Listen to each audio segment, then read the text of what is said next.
चला तर ह्या वर्षीच्या मकर संक्रांतीच्या सणानेच आपल्या नवीन वर्षाची सुरुवात होणार। मकर संक्रांतीनिमित्त मस्त इथे तिळगुळाचे लाडू केले आहेत।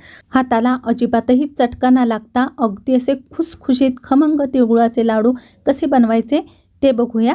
सुरुवातीला शेगडीवरती एक जाड बुडाची कढई आपल्याला गरम करून घ्यायची आहे। इथे मी पाऊण किलो म्हणजे 750 ग्रॅम तीळ घेतले। तीळ आपल्याला मंद गॅसवरती सुरुवातीला छान भाजून घ्यायचे। तीळ भाजत असताना तीळ तडतडेपर्यंत आपल्याला खमंग असे भाजून घ्यायचे। तीळ भाजून झाले की आता एका प्लेटमध्ये सर्व तीळ काढून घ्यायचे। आता ह्याच कढईमध्ये इथे मी 2 चमचे साजूक तूप टाकते। साजूक तूप थोडंसं मेल्ट झालं की यामध्ये आपल्याला बारीक केलेला गूळ घालायचा आहे। इथं मी गूळसुद्धा 700 ग्रॅम घेतलेला आहे। गूळ छान मेल्ट करून घ्यायचा आहे। इथं आपल्याला पाणी वगैरे टाकायचं नाही आहे। गूळ मंद गॅसवरतीच फक्त मेल्ट करून घ्यायचा आहे। तोपर्यंत मी इथे मिक्सरच्या जारमध्ये ना 250 ग्रॅम भाजलेले शेंगदाणे घेतलेले। शेंगदाणे पण छान खरपूस भाजून घ्यायचे आणि थोडेसे ना जाडसरच वाटणार आहे। आता या भाजलेल्या तिळातून मी 1 वाटी तीळ बाजूला काढून घेतले आहे आणि बाकीचे जे तीळ आहे ना ते आपल्याला मिक्सरच्या भांड्यामधून थोडेसे फिरवून घ्यायचे। एकदम जास्त बारीक पण करायचे नाही आणि खूप जास्त जाड पण ठेवायचे नाही, मध्यम असे आपल्याला हे वाटून घ्यायचे।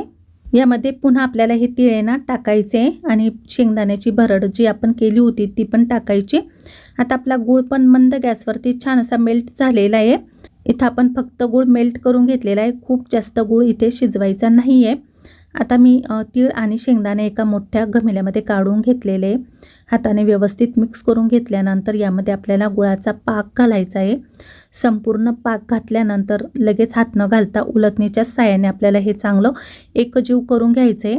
थोडंसं गरम गरम असतानाच आपल्याला याचे लाडू वळून घ्यायचे। लाडू वळत असताना जर मिश्रण थंड झालं तर पुन्हा कढईमध्ये टाकून थोडंसं गरम करून घेऊ शकता, त्यामुळे लाडू पुन्हा छान वळता येतात। अशा प्रकारे आपण हे छोटे छोटे तिळाचे लाडू करून घेऊ। अगदी पटकन आणि सहज लाडू तयार होतो। अशा साईजमध्ये आता आपण सर्व लाडू वळून घेऊ। लाडू वळत असताना हाताला थोडंसं तूप लावलं तर लाडूला अजून छान मस्त चकाकी येते।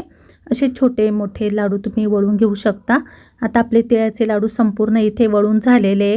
हे लाडू करून ठेवल्यानंतर अजिबातही खराब होत नाही। लाडू पूर्णपणे थंड झाल्यानंतर एक तोडून पण दाखवते।